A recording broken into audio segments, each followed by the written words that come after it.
Hi ஒருவன் hi 12th standard. காலையிலேருந்து ஒரு வீடியோ தான் போட்டிருக்கோம்.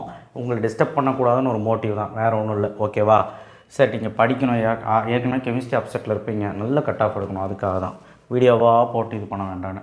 ஆன்சர் கீ என்ன சார் இதில் இருக்க போகுது? ஒன்றும் இருக்குது, அதில் மேட்டர் இருக்குப்பா. ஒரு 2 மார்க் படிக்கிற 3 மார்க் படிக்கிற அப்படின்னா ஒரு 2 மார்க் ஒரு 2 லைன் எழுதினாலே, அதாவது 2 பாயிண்ட் எழுதினாலே 2 மார்க். கெமிஸ்ட்ரியாக இருந்தாலும் சரி, ஃபிசிக்ஸாக இருந்தாலும் சரி. 3 மார்க்னால் 3 பாயிண்ட் போதும்.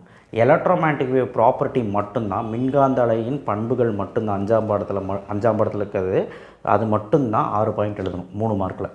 ஸோ 3 மார்க்னா 3 பாயிண்ட் போதும், 2 மார்க்னா 2 பாயிண்ட் போதும். ஸோ எங்கெல்லாம் என்னெல்லாம் பண்ணணும் அப்படிங்கிறத சொல்கிறதுக்கு 5 மார்க்கில் நீ ரொம்ப கஷ்டப்படுறப்பார். சைக்ளோட்ரான், டாவிசன் ஷெர்மர், இல்லை சில லென்ஸ் மேக்கர்ஸ் மாதிரி 5 மார்க்கில் தியரி இருக்கும். மிரர் ஈக்குவேஷன் மாதிரி இருக்கிறத தியரி இருக்கும். அப்புறம் angle of prism, angle of deviation of angle of refractive index of prism கண்டுபிடிக்கிறதுல தியரி இருக்கும். வண்டியாக ஐயோ இதெல்லாம் எப்படி படித்து மனப்பாடம் பண்ணுறது? மனப்பாடமே பண்ணக்கூடாது. ஃபிசிக்ஸை பொறுத்த வரைக்கும் போனால் எழுதலாம், உங்கள் கான்செப்டை புரிஞ்சு எழுதலாம். அங்கே என்ன ரோல் ப்ளே பண்ணணும் அங்கே அதாவது டயக்ராம் வச்சு எழுதணும். இப்போ டிரான்ஸ்ஃபார்மர் இருக்குது, அதோட கன்ஸ்ட்ரக்ஷன் ஓனாக எழுதிக்கலாம். ஒர்க்கிங் என்ன புரிஞ்சு எழுதிக்கலாம். டெரிவேஷன்ஸ் கரெக்டாக போடு, டயக்ராம் கரெக்டாக போடு, பிரின்சிபல் கரெக்டாக எழுது. மீதி எல்லாம் ஓனாகவே எழுதலாம். பட் கண்டமேனிக்கு எழுதாமல் அந்த டயக்ராமுக்கு என்ன இருக்கோ, அதில் என்ன இருக்கோ அதை தான் அந்த ரோல் ப்ளே பண்ணதும் அதை நீங்கள் ஓனாக எழுதுனா போதும். இதுக்கெல்லாம் எப்படி மார்க் கலெக்ட் பண்ணுறாங்கன்னு பார்த்தீங்கனாலே உங்களுக்கு ஒரு ஐடியா கிடைக்கும். கன்ஸ்ட்ரக்ஷனாக ஒரு பக்கம் எழுதணும் அப்படிலாம் கிடையவே கிடையாது. 4 பாயிண்ட்டு. இப்போ வேண்டிகிராஃப்னா கன்ஸ்ட்ரக்ஷன் 4 பாயிண்ட்டு, ஒர்க்கிங்னா வேண்டிகிராஃப்னா ஒரு 5 பாயிண்ட்டு. நான் புரிஞ்சுதா? நீ தேவையில்லாத எழுத வேண்டாம். மினி மெட்டீரியலில் கொடுத்த மாதிரி எழுதினாலே ஃபுல் மார்க் கொடுத்துருவான்.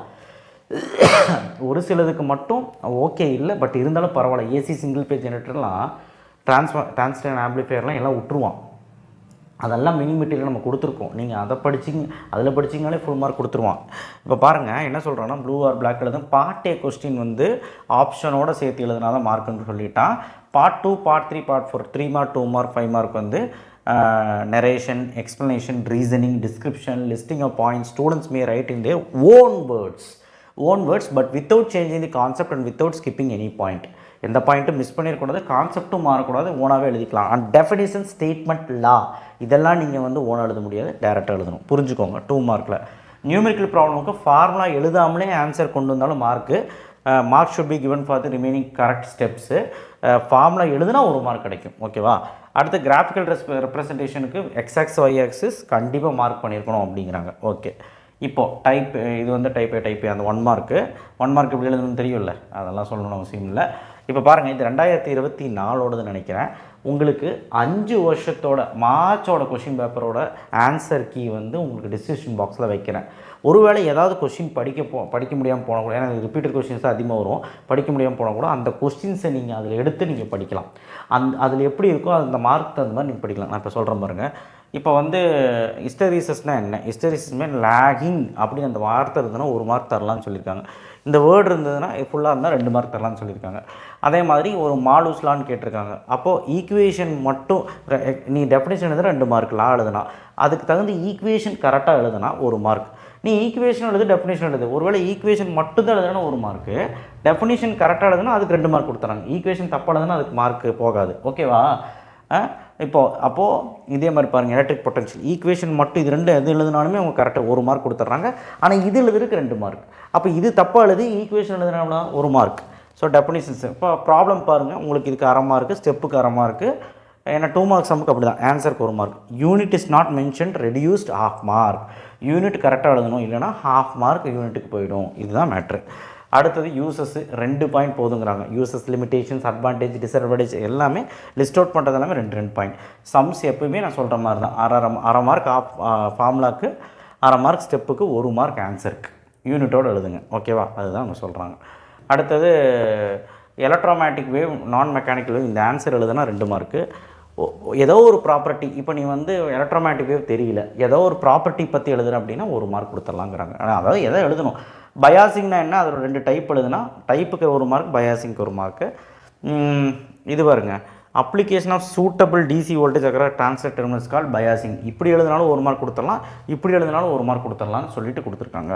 அப்புறம் அதே மாதிரி ப்ராப்ளத்துக்கு அதே மாதிரி கொடுத்துருக்காங்க. இப்போ வாங்க 3 மார்க் போயிடுவோம். 3 மார்க் பார்த்திங்கன்னா இப்போ பீட்டா நெகட்டிவ் அப்படின்னு கேட்டாங்க. ஸோ இதுக்கு வந்து பீட்டா நெகட்டிவ்னா என்ன அப்படின்னு சொல்லி 1 மார்க். அந்த ஈக்குவேஷன் ஜென்ரல் ஈக்குவேஷன் எழுதுறதுக்கு 1/2 மார்க். ஸோ எக்ஸ்ப்ளனேஷன் ஆர் அந்த எக்ஸாம்பிள் அந்த எக்ஸ்ப்ளனேஷன் இப்படி எழுதுறதுக்கு 1/2 மார்க். அண்ட் அதுக்கான ஒரு எக்ஸாம்பிள் எழுதுறதுக்கு 1/2 mark. Sodium is converted to neon through beta plus decay or any other example. இப்படியும் எழுதலாம், தியரியாகவும் எழுதலாம்னு சொல்லிட்டாங்க. அவங்க எல்லாமே கொடுக்குறத ட்ரை பண்ணுறாங்க. 3 மார்க் சம்முனா ஃபார்முலாக்கு 1 மார்க் கொடுத்துட்றாங்க. அண்ட் ஸ்டெப்புக்கு 1 மார்க்கு, ஆன்சருக்கு 1 மார்க், யூனிட் எழுதுனா 1/2 மார்க் ரெடியூஸ்டு. ஸோ இது இம்பார்ட்டன்ட் கிடையாது. பாருங்கள், இந்த மாதிரி லிஸ்ட் அவுட் பண்ணுற கொஸ்டினாக இருந்தால் 4 பாயிண்ட் இருந்தால் 4 பாயிண்ட் எழுது. அந்த டெஃபினேஷன் கேட்டதுனால, கரண்ட் சென்சிட்டிவிட்டி டெஃபினேஷன் கேட்டதுனால 1 மார்க். கொஞ்சம் டஃப்பான கொஸ்டின் பேப்பர் அந்த டைம் 2024. அதே மாதிரி இது சம்மந்தப்பட்ட எதோ ஈக்குவேஷன் எழுதியிருந்தாலும் 1 மார்க் தரலான்னு சொல்லியிருக்காங்க.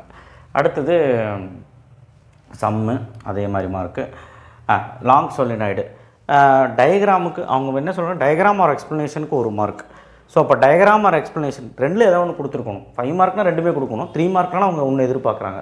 நீங்கள் டயக்ராம் வரைஞ்சிருங்க, அவ்வளோதான். டயக்ராம் வரைஞ்சி டெரிவேஷன் போட்டாலே 3 மார்க் கொடுத்துட்றதா சொல்கிறாங்க. வேறு ஒன்றும் இல்லை, ஸ்டெப் பை ஸ்டெப்பு.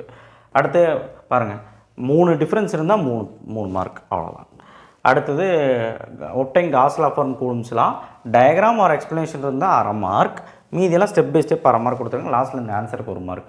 ஸோ நான் என்ன சொல்கிறேன்னா, நீ வந்து விட்டு கதையெல்லாம் எதுவுமே பண்ண வேண்டாம். டயக்ராம் மட்டும் போட்டு டெரைவ் பண்ணாலே 3 மார்க் கொடுத்துருவாங்க. இருந்தாலும் ஒரு 2 பாயிண்ட் 1 பாயிண்ட் எழுது, அவ்வளோதான். சம்மு அதே மாதிரி மார்க்கு. ஓகே. அடுத்தது சிம்பிள் மைக்ரோஸ்கோப் 5 மார்க். எப்படி கொடுத்துருக்காங்க, எக்ஸ்ப்ளனேஷனுக்கு 1 மார்க்கு, நியர் பாயிண்ட் ஃபோக்கஸிங் டயக்ராமுக்கு 1/2 மார்க்கு, அதோட எக்ஸ்ப்ளனேஷனும் 1/2 மார்க்கு, இந்த ஃபார்முலா எழுதுனா 1 மார்க். அப்போ ஒன்றுமே அவன் எதிர்பார்க்கல. இதோட எக்ஸ்ப்ளனேஷன், அந்த நியர் பாயிண்ட் ஃபோக்கஸிங்கோட எக்ஸ்ப்ளனேஷன் எவ்வளோ, 1/2 மார்க் எவ்வளோ எழுத போகிற நீ, ஒரு 2 பாயிண்ட் எழுதுவேன், அவ்வளோதான். அடுத்த நார்மல் ஃபோக்கஸிங் டயக்ராம் 1/2 மார்க்கு, அதோட எக்ஸ்ப்ளனேஷனுக்கு 1/2 மார்க். அடுத்து இதோட ஆன்சருக்கு 1 மார்க். அவங்க கீ ஆன்சர் அப்படி தான் செட் பண்ணுவாங்க. நீங்கள் ஜஸ்ட் மினிமீட்டர் இருக்கிற மாதிரி எழுதினாலே ஃபுல் மார்க்கு. அடுத்தது மீட்டர் பிட்ஜ் டயக்ராமுக்கு 1 மார்க், எக்ஸ்ப்ளனேஷனுக்கு 1 மார்க், ஏன்னா ஹெவியாக இருக்கும் அதனால். இந்த ஈக்குவேஷனுக்கு 1 மார்க், இந்த பேலன்ஸ்டு ஈக்குவேஷன் எழுதினாலே 1 மார்க். அவங்க பெருசாக அந்த ஸ்பெசிஃபிக் ரெசன்ஸ் முடி போடவே இல்லை. இது முடி போட்டாலே 5 மார்க்குன்ட்டாங்க. And long solenoid, long conductor or circular coil, இதே மாதிரி தான் மார்க் போடுவாங்க. டயக்ராமுக்கு 1 மார்க். அப்போ டயக்ராம் மஸ்ட்டு, டயக்ராம் தான் must. Explanation of diagram and component, அதாவது இதில் காம்பனன்ட்ஸ் வரணும், காம்பனன்ட் பற்றி சொல்லணும். ஈக்குவட்டோரியல் பிளேனுக்கு காம்பனன்ட் வருமா, அதை சொல்லணும், அதுக்கு 1/2 மார்க்கு. எக்ஸ்ப்ளனேஷன் ஆஃப் டயக்ராமுக்கு 1/2 மார்க்கு ஸ்ப்ளிட் பண்ணுறாங்க. அப்புறம் ஈக்குவேஷன்ஸ் இது முடி போடுறக்கு 1 மார்க்கு, இது முடி போடுறக்கு 1 மார்க்கு, அண்ட் ஆன்சருக்கு 1 மார்க், 5 மார்க். இங்கே பாருங்கள், இவ்வளோ பெரிய question. Angle of prism and angle of deviation, refractive index, diagram and explanation ரெண்டுக்கும் சேர்த்து 1 மார்க் தான். அப்போ நீ என்ன பண்ணணும், டயக்ராம் போடணும். டயக்ராம் சிம்பிளாக போட்டுட்டு அதுக்கு தகுந்த தியரி அவன் 1/2 பக்கத்துக்கு கொடுத்து வச்சுருப்பான்.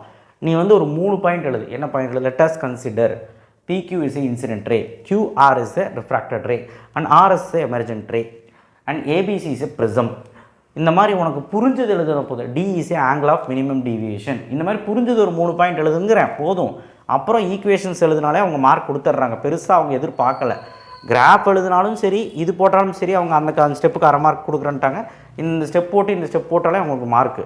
அதாவது ரிஃப்ராக்டிவ் இண்டெக்ஸ் கண்டுபிடிக்கிறதுக்கு 2.5 மார்க்கு, அந்த ஆங்கிள் ஆஃப் டீவியேஷன் கண்டுபிடிக்கிறதுக்கு 2.5 மார்க்கு. நீங்கள் என்ன தேவையோ அது பண்ணால் போதும். புக்கில் இருக்கிற மாதிரி எழுதணும்னு அவசியமே கிடையாது. ஸோ அதே மாதிரி ஐன்ஸ்டீனுக்கும் டயக்ராமுக்கு 1 மார்க்கு. ஸோ பாருங்கள், photon energy, work function plus kinetic energy, இந்த லைன் இருந்தால் 1 மார்க் கொடுத்துட்றேன்ட்டாங்க. நீங்கள் பெருசாக அந்த தியரியெல்லாம் எழுத வேண்டாம். எக்ஸ்ப்ளனேஷனுக்கு ஆர் எக்ஸ்ப்ளனேஷன் கொடுத்தாலும் போதும், இல்லை இப்படி எழுதினாலும் 1 மார்க் கொடுத்துடலான்ட்டாங்க. இந்த ஈக்குவேஷனுக்கு 1 மார்க்கு. அண்ட் இந்த லைனை சொல்லியிருக்கணும், த்ரெஷோல்ட் ஃப்ரீக்வன்சி, அந்த கீ ஆன்சர் முக்கியம். அப்போ அதுக்கு 1/2 மார்க்கு. அப்போ H nu naught equal to nu naught, இந்த ஆன்சர் கண்டுபிடிக்கிறதுக்கு ஈக்குவலண்ட் ஈக்குவேஷனுக்கு 1 மார்க்.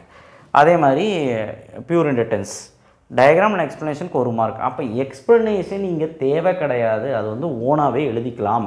டயக்ராம் மட்டும் கரெக்டாக போடணும். பேசர் டயக்ராம் தான் பேசர் டயக்ராம் கரெக்டாக போடணும். கிராஃப் இருந்தால் கிராஃப் கரெக்டாக போடணும். டெரிவேஷன் கரெக்டாக போடணும். இதுதான் அவங்க பார்க்குறாங்க, வேறு எதுவுமே கிடையாது. ஓகே. அண்ட் மெரிட்ஸ் அண்ட் டிமெரிட்ஸ்க்கு அவங்க 5 பாயிண்ட்னா 5 பாயிண்ட் போதும். அதே மாதிரி இப்போ மேக்ஸ்வெல் மாடிஃபிகேஷன் பெருசாக ஒன்றுமே கிடையாது. டயக்ராம் ஆர் எக்ஸ்ப்ளனேஷன், டயக்ராம் மட்டும் வரைஞ்சி இந்த ஈக்குவேஷன் எழுதுனா 1 மார்க். அண்ட் அதே மாதிரி டயக்ராம் மட்டும் வரைஞ்சி இந்த ஈக்குவேஷன் எழுதுனா 1 மார்க். அண்ட் திரும்பவும் diagram or definition of displacement அந்த இது எழுதுனாலே 1 மார்க். ஸோ திரும்பவும் இந்த ஈக்குவேஷன்ஸ் எல்லாம் இருந்தால் அதுக்கு 1 மார்க். அண்ட் ஃபைனல் ஈக்குவேஷனுக்கு 1 மார்க். நான் மினிமீட்டரில் இப்படி தான் கொடுத்துருக்கேன். நீங்கள் எழுதுனா 5 மார்க் மேக்ஸ்வெல் மாடிஃபிகேஷன். அதே மாதிரி ஆக்சியல் லைன், டயக்ராமுக்கு 1 மார்க் அண்ட் எக்ஸ்ப்ளனேஷனுக்கு 1 மார்க், சேர்த்து 1 மார்க். அப்போ எக்ஸ்ப்ளனேஷன் எவ்வளோ எழுதுவேன், ரெண்டு line, let us consider dipole AB, distance is 2a and r is a distance between OC அப்படின்னு ஜஸ்ட் எழுதினா போதும். ஈக்குவேஷனுக்கு அந்த ஃபஸ்ட் லைனுக்கு ஒரு மார்க், அண்ட் இந்த ஸ்டெப்புக்கு ஒரு மார்க், அண்ட் இந்த ஸ்டெப்புக்கு அரை மார்க், அண்ட் இந்த ஸ்டெப்புக்கு ஒரு மார்க், அண்ட் இந்த ஸ்டெப்புக்கு ஒரு மார்க், அண்ட் ஃபைனல் ஆன்சருக்கு அரை மார்க். அவ்வளோதான், பெருசாக எதுவுமே கிடையாது. அண்ட் நியூக்ளியர் ரியாக்டர் பெரிய கொஸ்டின் நினச்சிட்டு இருக்கீங்க, இருக்கிறது மொக்கையான ஒன்று. அவங்க என்ன சொல்கிறாங்கன்னா நியூக்ளியர் ரியாக்டர் என்னன்னு சொல்கிறக்கு 2 மார்க்கு, மாடரேட்டர்னா என்ன, அதோட எக்ஸாம்பிள் எனி ஒன்று எழுதணும்.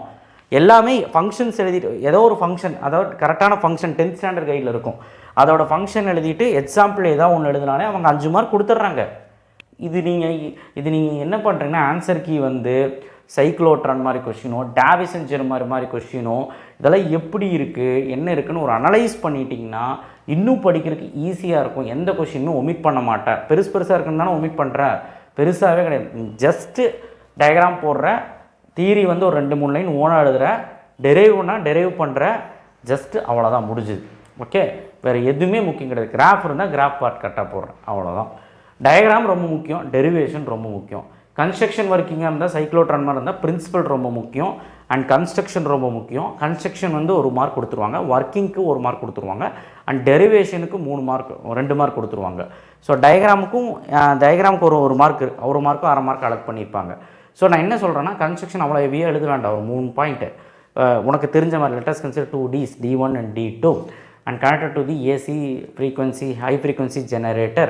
அதுக்கப்புறம் இந்த மாதிரி சென்டரில் ஒரு கேப் இருக்குது, அது சோர்ஸ் வச்சுருக்காங்க. அதுக்கப்புறம் இதெல்லாம் எவாக்குவேட்டட் சேம்பருக்குள்ளே வச்சுருக்காங்க. இந்த மாதிரி புரிஞ்சது எழுதுனா போதும். அண்ட் ஒர்க்கிங்கும் வந்து பார்த்திங்கன்னா என்ன புரிஞ்சுது அப்படிங்கிற டீஸ்குள்ளே போகுது, வருது, அயன்ஸ் போகுது, பொலாரிட்டி ரிவர்ஸ் ஆகுது, இதனால் சென்ட்ரிபிட்டல் ஃபோர்ஸ் உருவாகுதுன்னு ஜென்ரலாக எழுதினாலே போதும். நீ ஈக்குவேஷன்ஸ் கரெக்டாக எழுதி மேக்கப் பண்ணாலே 5 மார்க் கிடச்சிரும். பிரின்சிபல் ஆனால் ஓன் எழுதக்கூடாது, டெஃபினிஷன் ஓன் எழுதக்கூடாது, லா ஓன் எழுதக்கூடாது, இதெல்லாம் கரெக்டாக இருக்கணும். ஃபிசிக்ஸில் படிக்கிறது ஈஸி, இனி நீ படி, அவ்வளோதான். ஓகேவா? ஆன்சர் கீ காமிக்கிறது எப்படி படிக்கணுங்கிறதான். 5 வருஷத்தோட கொஷின் பேப்பரோடதும் நான் வந்து கீழே ஆன்சர் கீ வச்சுருக்கேன் டிஸ்கிரிப்ஷன் பாக்ஸில். அதை நீ டவுன்லோட் பண்ணி எடுத்து பாரு, அப்போ தான் ஒரு ஐடியா கிடைக்கும். ஏதாவது ஒரு கொஷின் விடுறேன்னா அது இப்படி தான் படிக்கணும், கண்டதெல்லாம் படிச்சுட்டு வந்து மறந்து போச்சுன்னு கெமிஸ்ட்ரி மாதிரி சொல்லாத. என்ன வேணுமோ அது மட்டும் படிச்சுக்கும். Okay, thank you. ஷேர் பண்ணுங்கள், சப்ஸ்கிரைப் பண்ணுங்கள், மறக்காமல் பெல் ஐக்கானை ப்ரெஸ் பண்ணுங்கள். இந்த வீடியோவை எல்லாத்துக்குமே ஷேர் பண்ணுங்கள். எப்படி படிக்கணும்னு தெரியும், நிறைய கொஷின்ஸ் ஒமிட் பண்ணுறாங்க. அண்ட் நீ எந்த கொஷின் ஒமிட் பண்ணுறியோ அந்த கொஷின் தான் வரும், அதை புரிஞ்சுக்கோ. சரியா? தேங்க்யூ.